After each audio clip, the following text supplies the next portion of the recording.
Puji Tuhan teman-teman, thank you udah join, udah bareng kita mau ngobrol nih soal ini sebenarnya spesial Valentine untuk khusus yang single dan yang in relationship.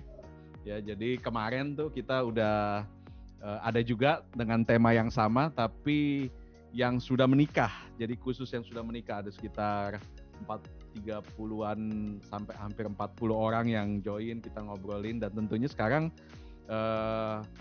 kurang lebih sama tapi tentunya beda ya karena kita tuh ngerasa bahwa penting banget gitu sebelum kalau mereka itu yang kemarin kita ngobrol itu ya udah mereka udah nggak bisa kemana-mana deh. Tapi kalau kita masih bisa kemana-mana kan karena kita kan masih single nih. Kecuali mungkin Kak V ya, ada Ibu Pendeta Muda Vera. Kita belum menikah. Nah jadi bagi menurut aku tuh penting banget gitu ya. Di awalnya kita betul-betul concern kita mau cari yang kayak gimana, yang seperti apa, yang sekiranya kehendak Tuhan atau kehendak kita atau bagaimana. Nah untuk itu makanya karena kita concern akan hal itu, kita mau sharing sama-sama. Nanti kita bisa ada juga break room ya untuk tahu sifatnya cowok kayak gimana sih, sifatnya cewek itu kayak gimana. Ya, kita punya tema adalah Special Valentine EYC Pro. Ini adalah Lucky, I am in love with my best friend. Nah, tapi ini bukan teman tapi mesra ya, TTM ya, teman tapi mesra. Tapi kita in love with best friend. Artinya gini, kadang tuh bisa juga sih sebelum jadian itu best friend dulu ada juga. Tapi ini yang kita maksudkan adalah ketika kita udah jadian, kita juga tetap bisa jadi best friend, ya. Dan itu diharapkan juga sampai nanti menikah itu tetap jadi best friend. Ya karena ya kalau dengan best friend kita bisa terbuka semuanya, dengan best friend kita bisa jadi apa adanya, kita bisa ngakak, kita bisa ketawa, kita bisa nangis itu dengan best friend. Tapi kalau kita jadi kayak apa ya, bukan best friend itu justru malah jadi nggak seru nantinya. Oke, nah untuk itu saya bareng nih sama mantan pacar saya, my best friend, the one and only best friend. Saya punya banyak temen, banyak banget temen. Saya suka bergaul ya. Tapi yang bener-bener best friend ya karena best friend itu kan yang selalu ada ya dalam suka dan duka. Nah ini dia. Dia akan menyampaikan sedikit nih. Santi, ya silakan.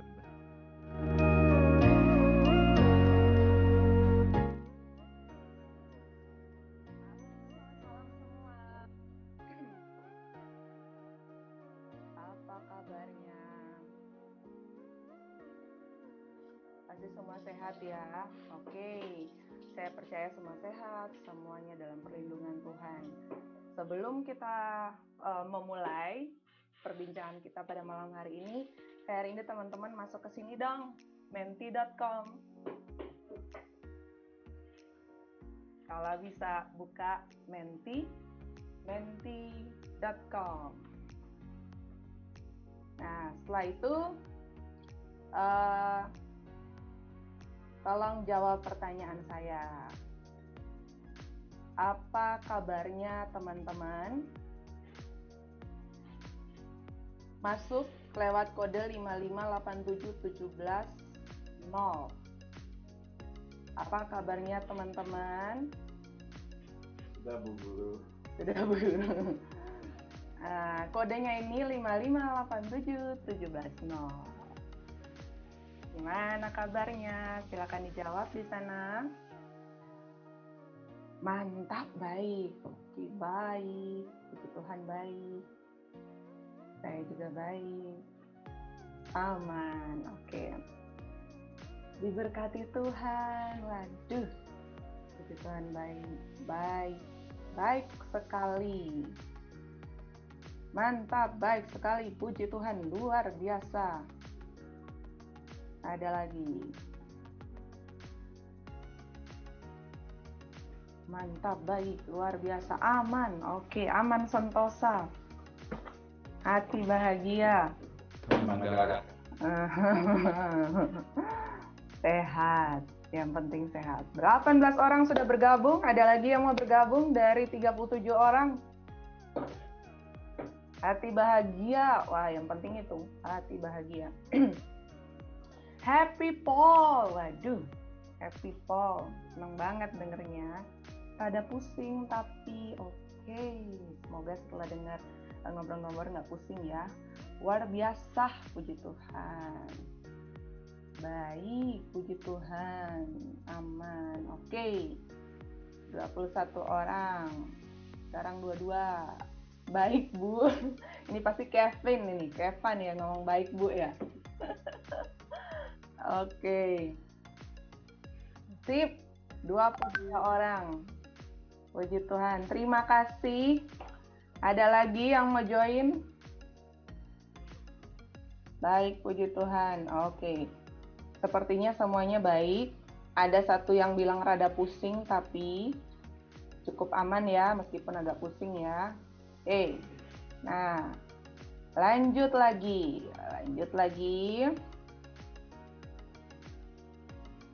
Saya mau tanya lagi sesuatu, tetap di Menti ya. Tetap di Menti. Silakan masukkan kode ini. 55871710. Nah, siapa yang di sini single, siapa yang di sini in relationship?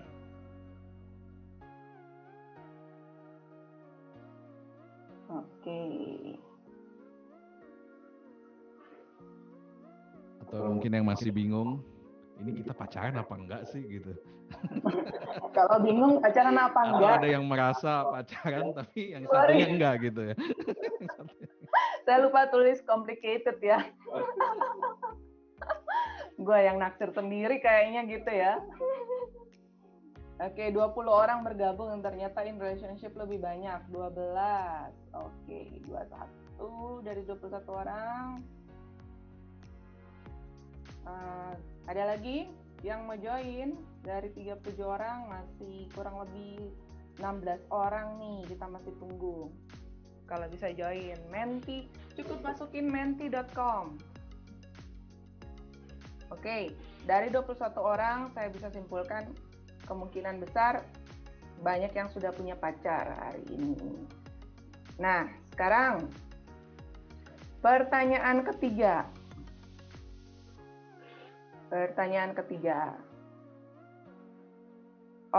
Oke. Sebelum kita masuk ke pertanyaan, kita ngobrol dulu. Jadi, hari ini kita akan bicara tentang topiknya Lucky I'm in Love with My Best Friend. Itu lagunya siapa? Jason Mraz. Ada yang tahu lagunya? Tahu ya? Bisa nyanyi?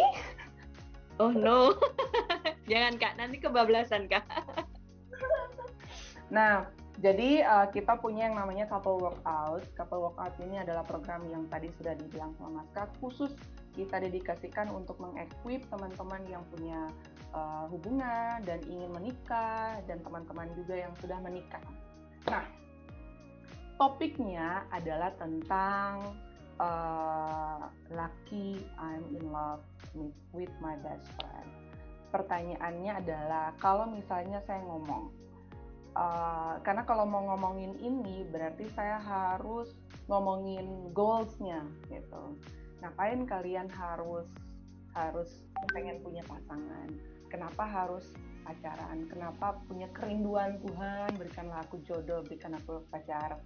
Berarti kan tujuannya sebenarnya kalian teman-teman pengen menikah gitu. Nah, di dalam kepala kalian sendiri, apa sih sebenarnya pernikahan itu? Nah, saya ingin bertanya lewat Menti. Kembali kita buka Menti. Saya pengen tahu, apa sih sebenarnya konsep pernikahan bagi Anda? Jadi kalau misalnya ditanya, emang kenapa sih kamu mau punya pacar? Emang kenapa sih kamu mau menikah? Coba tuliskan 5587710. Silakan jawab. Ingin hidup bersama. Aduh, so sweet. Apalagi? Komitmen. Oke. Komitmen. Apakah Anda tahu arti katanya? Komitmen. Oke. Ada lagi?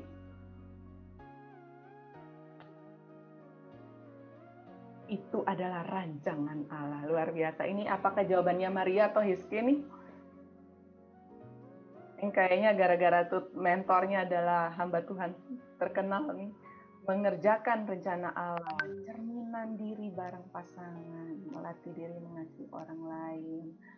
Menjadi sempurna di Alkitab. Till death do us part. Berbagi kebahagiaan. Mengenal kasih Allah. Oke. Tumbuh bersama dalam Yesus.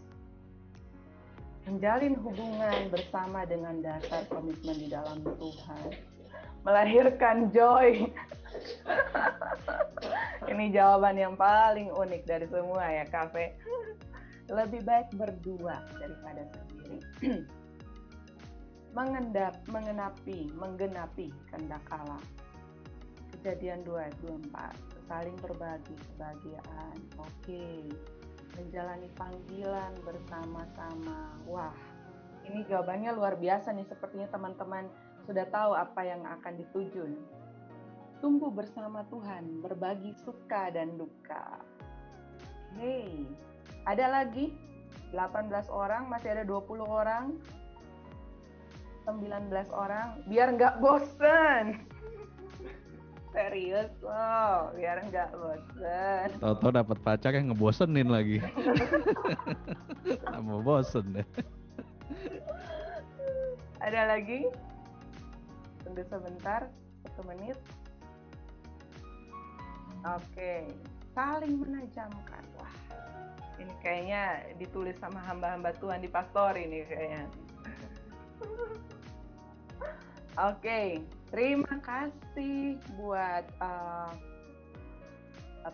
partisipasinya. Ya, nah, black box on my sharing screen. Apakah sekarang masih ada? Tidak ada, oke. Nah, sekarang mari kita lanjut perbincangan kita. Nah, jadi teman-teman bayangkan ya, saya tarik ke depan, kita masuk ke future gitu kan. Pada saat kita ngomongin I do, saya menerima nikahnya gitu kan, dengan seperangkat kelemahan dan kelebihannya gitu. Itu menurut firman Tuhan gitu. Saya kopikan lagi apa yang sudah pernah kita bicarakan dengan Kak Cindy waktu kemarin. Firman Tuhan bilang itu sampai maut memisahkan kita.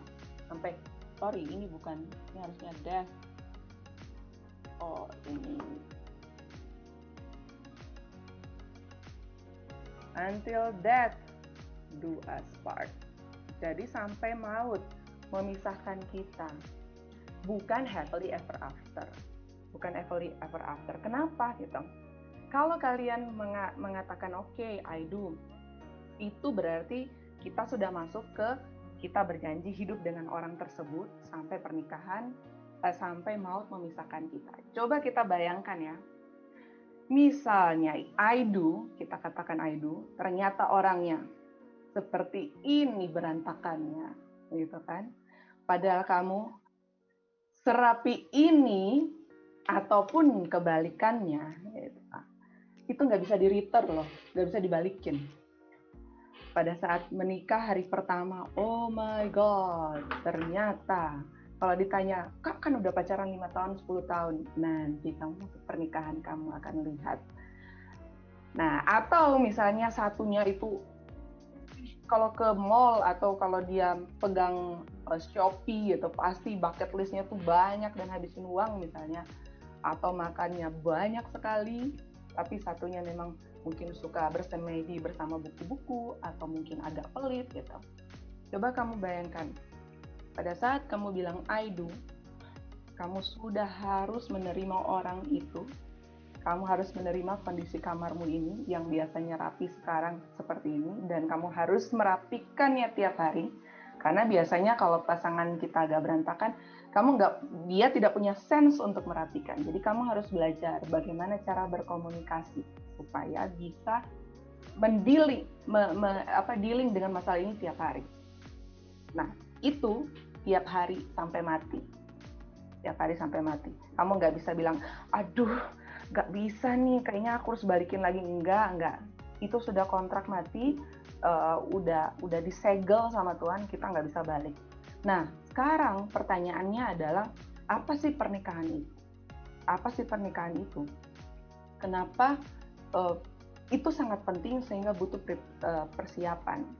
Kalau di Kejadian 2:24 dikatakan begini, sebab itu seorang laki-laki akan meninggalkan ayahnya dan ibunya dan bersatu dengan istrinya sehingga keduanya menjadi satu daging. Ada kata bersatu dan menjadi satu daging. Nah, satu daging di sini itu bicara apa sih sebenarnya? Satu daging itu bicara tentang kesehatian, kesepakatan, berjalan maju bersama, punya satu jiwa dan roh. Jadi itu maksud dari satu daging. Nah, pertanyaannya adalah hari ini saya nikah, apakah besok tiba-tiba langsung jadi satu daging gitu, langsung jadi bersatu gitu. Nah, bisa iya bisa enggak jika kita sudah mulai belajar menabung dari sekarang gitu. Kita mulai belajar untuk membangun kesatuan, kesepakatan dan berjalan maju bersama. Agak terlambat misalnya kalau kita baru sadar nanti gitu. Kita mungkin akan bisa, tetapi kita harus effortnya lebih besar, lebih banyak dari kalau kita bisa sadar sekarang. Nah, satu daging sendiri itu bicara tentang proses becoming. Karena kalau kita ngomongin satu daging itu nggak mungkin prosesnya besok tiba-tiba jadi nyatu. Besok tiba-tiba kita bisa menjadi kayak meterai yang tidak terpisahkan. Itu adalah proses menjadi satu. Nah, ini berbeda dengan finding gitu. Kalau kita dengerin lagu ada yang bilang I finally find someone gitu. I finally found someone. Nah, dalam pernikahan itu bukan proses finding gitu. Karena kalau kamu fokus kepada proses finding, berarti kita cuma fokus di titik tersebut. Nah, kalau kita fokus ke titik tersebut, oke, aku cuma mencari Prince Charming gitu kan. Oke, ketemu. Setelah besok ternyata Prince Charming-nya berantakan banget gitu. Anda akan kecewa. Tapi ternyata pernikahan dalam hal ini, satu daging itu sebenarnya ngomong tentang becoming gitu. Nah, becoming itu artinya menjadi. Kita belajar untuk menjadi satu, belajar untuk ketemu, belajar untuk sepakat dan sebagainya. Nah, tujuannya itu untuk apa sih sebenarnya gitu. Mungkin ada yang Zoom-nya belum ngerti. Nah, becoming itu membantu menjadi satu. Nah, tujuannya itu seperti apa gitu. Karena kalau misalnya kita fokus kepada finding, kita akan sulit maju. Tapi kalau becoming, kita akan gampang bersatu. Nah, pada saat kita tahu nih, ini konsep penting, berarti saya harus belajar untuk menjadi. Nah, menjadi seperti apa? Pertanyaannya ya, menjadi seperti apa? Kita belajar menjadi seperti Kristus. Mana bisa gitu kan? Kok Kristus kan luar biasa, mana bisa saya bisa menjadi seperti Kristus? Pada saat kita terima Kristus, kita diminta jadi apa? Jadi saksi, gitu kan? Kita diminta jadi saksi. Gimana caranya jadi saksi? Jadi saksi itu artinya sebelum orang melihat kita, melihat Yesus. Kita perwakilan Yesus. Jadi kasarannya, sederhananya, kita belajar untuk mengikuti cara hidup Yesus. Kita belajar mengasihi seperti Yesus, sabar seperti Yesus, lemah lembut seperti Yesus, penuh pengendalian diri seperti Yesus. Nah, pertanyaannya bagaimana? Bagaimana caranya kita belajar gitu kan? Kalau kita mau belajar, maka belajar menjadi seperti Yesus, maka kita butuh objek. Kita butuh orang lain untuk bisa mempraktekannya. Kita butuh yang namanya hubungan.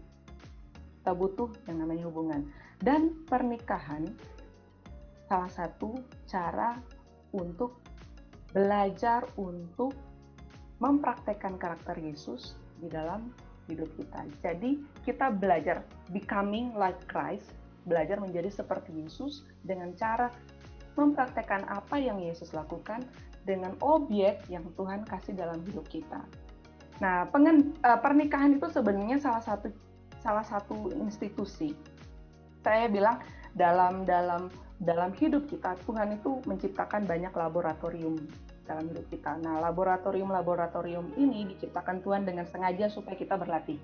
Berlatih apa? Karakter supaya sama seperti Kristus. Misalnya di kantor, atau misalnya di komsel, di care, misalnya di gereja. Dan laboratorium terakhir adalah di pernikahan. Di dalam hubungan antara pasangan suami istri. Nah, berlatih ini kan membantu kita supaya bertumbuh menjadi sama seperti yang Tuhan mau. Kenapa harus bertumbuh? Karena kalau kita nggak bertumbuh ya kita mati. Kalau kita punya tanaman cuma dua opsinya. Kalau dia nggak bertumbuh, pasti dia akan pelan-pelan mengering dan mati. Nah, kalau misalnya begitu pertanyaannya, Tuhan kan sudah ada kantor, komsel, ada gereja, kenapa harus ada pernikahan gitu? Kenapa saya harus berlatih di dalam pernikahan? Kenapa saya harus berlatih dengan pasangan saya? Karena jawabannya adalah kalau nggak dikondisikan demikian, kita cenderung kabur dan melepaskan diri atau mencari kenyamanan diri sendiri. Kalau nggak cocok sama teman care, ya pindah aja care yang lain. Kalau nggak cocok di kantor ini sama bosnya, ya udah emang kantor cuma satu aja gitu kan. Kalau nggak cocok di gereja, gerejanya kurang ini kurang itu, ya udah pindah ke gereja lain gitu. Gereja kan masih banyak. Tapi pada saat kita nggak cocok, misalnya kita rasa, kok pasanganku gini-gini ya, nggak bisa, kita nggak bisa kabur. Kita harus komit di tempat itu, belajar menyelesaikan masalah sampai tuntas, sampai kita bisa dapat karakter yang Tuhan mau. Kenapa gitu kan?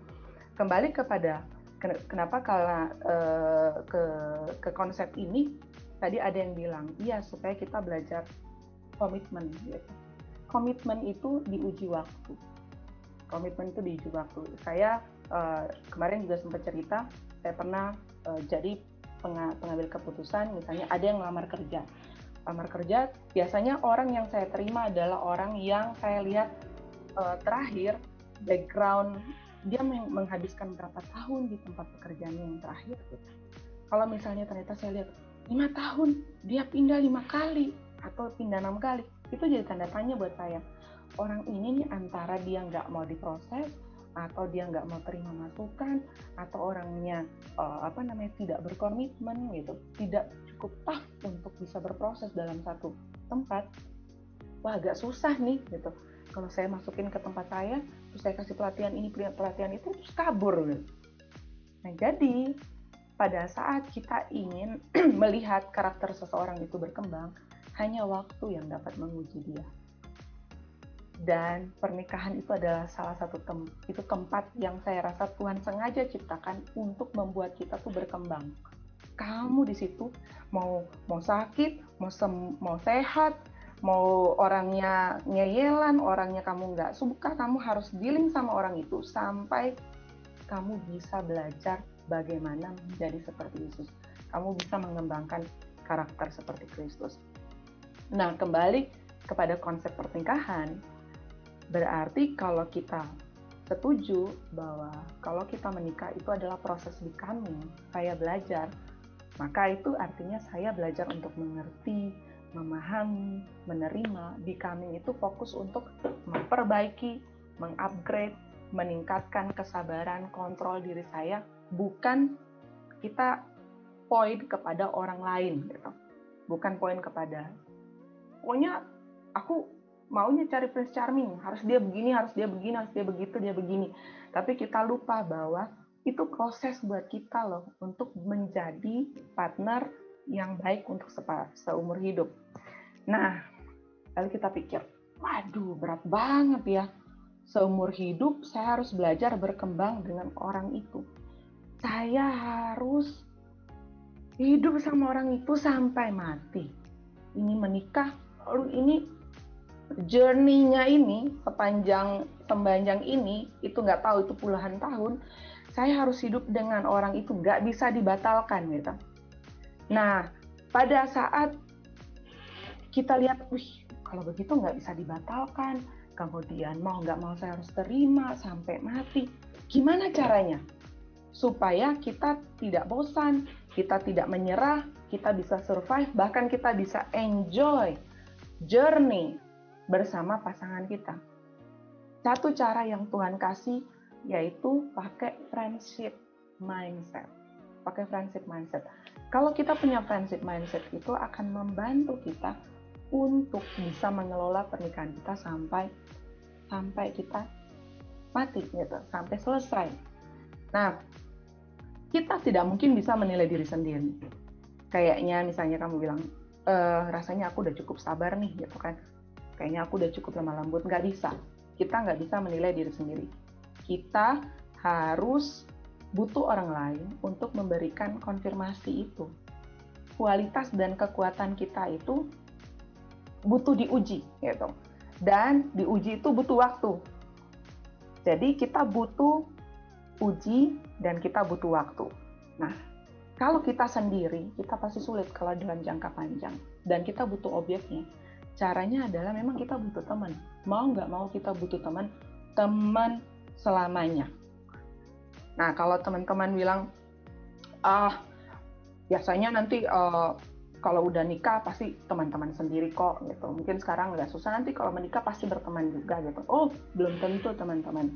Banyak yang akhirnya bercerai karena ternyata gagal membangun friendship itu dalam persahabatan. Kita pernah dengar kan ada yang misalnya cerita gitu, bilang, kenapa kamu cerai gitu kan? Kamu masih cinta kan? Kenapa mau bercerai? Masih cinta. Cuma kalau hidup bareng lagi sama dia, aduh nggak sanggup aku gitu kan. Percaya apa enggak? Ada yang bercerai karena satu pasta giginya, satu kalau ambil pasta gigi dari bawah, satu ambil pasta gigi dari tengah. Itu ada loh yang bercerai dan gara-gara itu. Atau berantakan, itu juga ada loh gara-gara itu. Nah, ada tulisan yang cukup terkenal, dia bilang, it's not a lack of love, but a lack of friendship that makes unhappy marriage. Nah, sebelum kita masuk kepada firman Tuhan yang melandasi ini, apa sih kata firman Tuhan soal friendship dalam pernikahan? Saya minta teman-teman buka menti lagi. Oke, coba buka menti lagi. Coba jawab satu pertanyaan ini. Pertanyaan dari saya. Nah, kalau misalnya saya gambarkan gitu, kalau Anda dalam hubungan, nah Anda itu, teman-teman itu yang mana sih gitu, coba ya.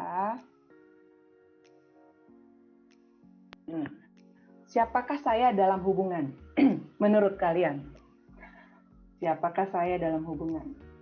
Oke, kita nilai diri sendiri nih ya. Ini kita pede-pede aja dulu ya. Coba kita introspeksi. Saya ini siapa ya? Atau kalau misalnya kita kurang introspeksi, coba kita cek, kita putus terakhir tuh biasa gara-gara apa? Kata apa yang suka diomongin sama pasangan kita? Kamu tuh suka ngakinin aku gitu kan? Atau kamu tuh nggak pernah ya bisa disalahin. Berarti dia profesor gitu. Dia selalu benar dan tidak ada kata-katanya yang salah. Gitu. Atau dia adalah seorang pengamat. Atau kalian adalah seorang pengamat, punya mengamati segala sesuatu dalam hubungan. Kira-kira siapakah kalian kalau dalam hubungan? Hei, ada yang bersedia mengakui dia adalah hakim agung gitu. Ada juga yang bersedia bahwa dia itu adalah profesor. Dia susah sekali disalahkan. Saya turut merasakan kalau yang seperti ini gitu. Karena saya pernah dalam posisi itu. Kasihan suami saya. Oke. Wow, kebanyakan pengamat ya. Itu. Kebanyakan pengamat. 22 orang. Wow. 23 masih pengamat. 23. Oke. Nah, sekarang at least kita sudah introspeksi diri kita masing-masing. Sekarang lanjut.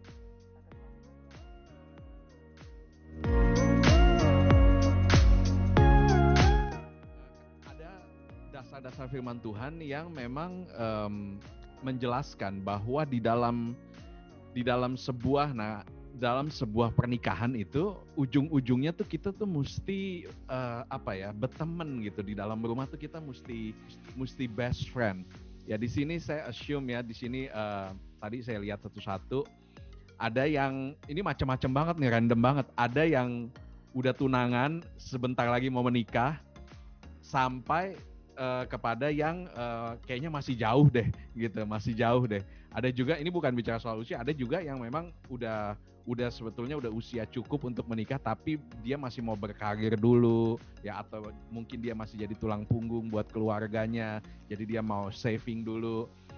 Nggak apa-apa, tapi justru di saat-saat inilah ya, sebelum kita akhirnya memutuskan untuk nanti kita akan memilih salah satu orang, kita betul-betul mesti prepare baik-baik gitu. Jadi baik yang akan nanti menikah mungkin sebentar lagi, maupun yang mungkin kayaknya masih jauh deh, nggak apa-apa. Pokoknya tangkap aja ini tentang kita mesti punya mindset di dalam gaya berpacaran kita nanti, atau sampai kepada hubungan yang itu friendship ya, berteman. Tentunya romantisme itu ya pasti ada lah ya, namanya kita berpasangan ya, emosi ada, tapi juga nggak bisa dilepaskan dengan kita juga mesti bersahabat, mesti friendship. Dan ini pun di dalam firman Tuhan, saya hanya cepet aja, di dalam Kejadian 2 ayat 18 itu dibilang Tuhan berkata bahwa tidak baik bagi manusia untuk sendirian. Nah, kalimat ini memang bermakna lebih luas ya daripada sekedar pernikahan. Ini juga yang saya bagiin kemarin ya. Tapi kata helper atau penolong ini ya, kata penolong untuk fungsi Hawa di ayat ini bukan berarti sebagai coworker, bukan partner kerja ya, atau sebagai teman kerja bareng aja gitu, enggak. Tetapi ini sebagai juga companion, sebagai sahabat. Di situ kata yang dipakai di dalam ketika Tuhan bilang aku akan memberikan kepadamu penolong yang lain. Artinya aku akan kasih Adam sahabat ya. Sahabat untuk kasih nama binatang, sahabat kasih untuk macam-macam lah, untuk dia sepadan. Nah sepadan ini sekali lagi kalau bagi saya itu bukan hanya sekedar sama pinternya atau sama status sosialnya ya, dari suku yang sama, karena kalau itu pengertian kita tentang sepadan ya, maka kita melihat ada banyak banget orang yang gagal walaupun mereka sama-sama dari keluarga konglomerat ya, dibilang wah ini akan sukses nih, perkawinan 2 perusahaan ya dengan suku yang sama, konglomerat dengan posisi pendidikan yang sama, ujung-ujungnya kalau memang nggak ada persahabatan di dalamnya berantakan gitu ya. Nah jadi bagi saya sepadan itu adalah ketika kita menemukan puzzle ya, puzzle itu kan yang dipasang-pasang itu, ketika kita menemukan seseorang yang betul-betul bisa jadi, nah ini nih penolong saya nih ya, ini helper saya, ini companion saya nih, yang bisa menyelesaikan satu puzzle yang indah pada akhirnya nanti. Nah lalu firman Tuhan juga bilang begini di dalam Amsal 18 ayat 24, ada teman yang mendatangkan kecelakaan, tetapi ada juga sahabat yang lebih karib. Nah lebih karib ini ditulis di dalam bahasa Inggris adalah sticky friends, atau sticky itu yang melekat gitu, teman yang melekat. Dan ini ternyata ketika dipelajari, ini bukan hanya bicara soal persahabatan, bukan saja persahabatan dan saudara, tetapi ini merupakan satu rumah tangga. Karena begini, tidak ada yang pada akhirnya nanti ketika kita berumah tangga, nggak ada yang lebih dekat sama kita selain pasangan kita. Benar nggak? Kalau temen, ya dia oke lah, deket gitu. Saya juga punya sahabat. Kalau cowok mungkin nggak terlalu kayak kalau cewek kan bisa gitu tiap hari teleponan gitu ya sama sahabatnya. Kalau cowok udah dibilang deket banget, bromance gitu, tapi bisa teleponnya sebulan sekali gitu ya, 2 bulan sekali. Nah kalau nggak ada yang bisa lebih deket dengan pasangan kita pada akhirnya nanti gitu ya. Ketika kita mulai menikah ya kita tidurnya sama-sama, lalu rasain suka sama-sama, rasain duka sama-sama. Nah artinya ketika firman Tuhan bilang Amsal 18:24 ini bilang bahwa ada teman yang datang kecelakaan, tapi ada juga sahabat yang lebih karib daripada seorang saudara. Sahabatnya itu siapa? Pasangan kita. Karena dia yang satu-satunya yang bisa jadi lebih karib daripada seorang saudara. Dia yang dibilang adalah sticky friends. Teman yang begitu melekat, yang tidak terpisahkan. Ya, dipakai kata cleaving. Nah, kata ini sama artinya dengan Kejadian 2:24 itu. Sebab seorang laki-laki tadi ya, yang meninggalkan ayahnya dan ibunya dan bersatu dengan istrinya sehingga keduanya menjadi satu daging. Nah, saat ini teman-teman yang sedang menjalani hubungan ya, atau ingin menjalani hubungan, mulailah dengan menaruh friendship mindset. Jadi bukan hanya tadi ya, saya bilang bukan hanya soal romantisme aja gitu ya. Ya, itu perlu ya. Saya juga kata istri saya sih romantis sedikit gitu ya, apalagi kalau habis berantem gitu, saya nyanyiin gitu, di serenade, langsung diem dia. Tapi bukan hanya soal itu, ya ketika sudah masuk ke pernikahan itu bukan hanya soal romantisme, ya begitu juga dalam pacaran bukan hanya soal kirim coklat tiap hari, kirim bunga tiap hari, ya, tapi juga benar-benar kayak sahabat gitu, bisa bisa ngomong apa aja, bisa curhat. Dan kalau itu dari awal kita sudah membuka satu mindset di dalam pikiran kita untuk ini jadi goal kita nanti. Ini jadi goal kita nanti kalau kita sudah bersatu, kalau kita sudah menikah.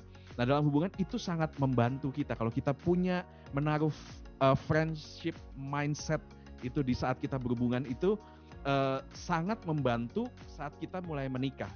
Nah, bersahabat itu artinya Amsal 17 ayat 17 berkata demikian. Seorang sahabat menaruh kasih setiap waktu dan menjadi seorang saudara dalam kesukaran. Seorang saudara itu diperuntukkan untuk menolong kita pada masa kesulitan, ya. A friend loves at all times. All times. Nah, benar, all times. All times itu kan seluruh waktu utuh, waktu yang utuh. Nah, siapa sih yang bisa punya waktu utuh sama kita selain kembali lagi pasangan kita?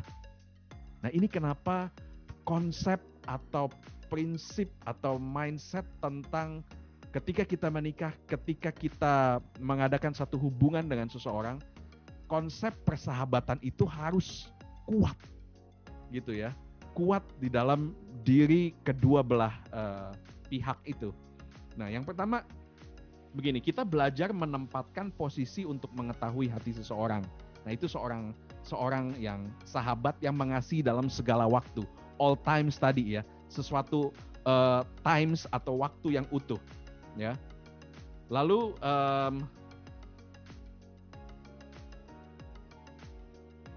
sebentar. Nah, juga di dalam friendship mindset itu artinya menaruh kasih setiap waktu. Artinya Anda bukan subjek hubungan, ya. Anda sedang menaruh kasih pada siapa? Orang lain pastinya, ya. Bukan saya, bukan myself, bukan I gitu ya. Tapi itu orang lain. Nah, artinya kita belajar untuk menempatkan posisi untuk mengetahui hati seseorang. Mengetahui kebutuhan mereka dan tahu bahwa mereka itu nggak sempurna, ya begitu juga kita belajar untuk memupuk kedekatan, koneksi dan cinta, bukan mencari kesempatan dan keuntungan pribadi. Ya, kita membangun hasrat tulus untuk kebaikan pasangan kita. Nah, saudara dalam kesukaran tadi 17 ayat 17. Siapa yang lebih tinggi dari saudara atau keluarga? Pasangan kita. Makanya saat menikah kita diminta untuk keluar meninggalkan orang tua untuk bersatu dengan pasangan. Ya, saya pernah ikut satu kelas pranikah ya, atau satu kelas merit ya, saya lupa itu, pokoknya Pastor Konghi di satu tempat, dan saya masih ingat banget dia kasih satu gambaran tentang ketika kalau kita di atas perahu gitu ya, satu keluarga di atas perahu, suami, istri, dan ibunya suami lah, taruh aja, ibunya suami. Lalu perahu itu tenggelam, kapalnya karam. Dan kita lihat istri kita mau tenggelam, ibu kita mau tenggelam. Lalu cuman ada satu pelampung. Nah, kita mau lempar kemana tuh pelampung? Saya masih ingat perkataan Pastor Konghi.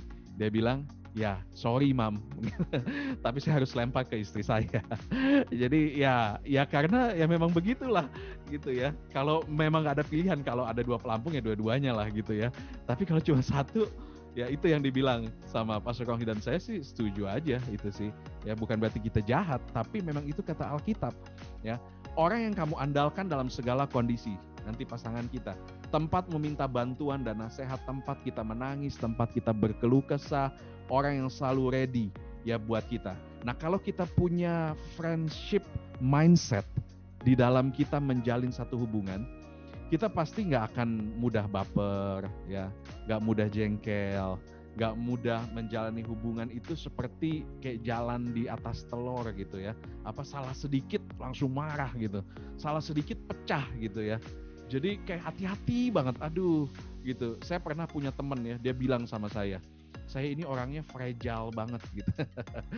Fragile itu artinya gampang pecah, karena memang benar di salah sedikit ngamuk langsung, salah sedikit ngamuk gitu ya. Nah kita pasti nggak mau dong punya sahabat yang seperti itu.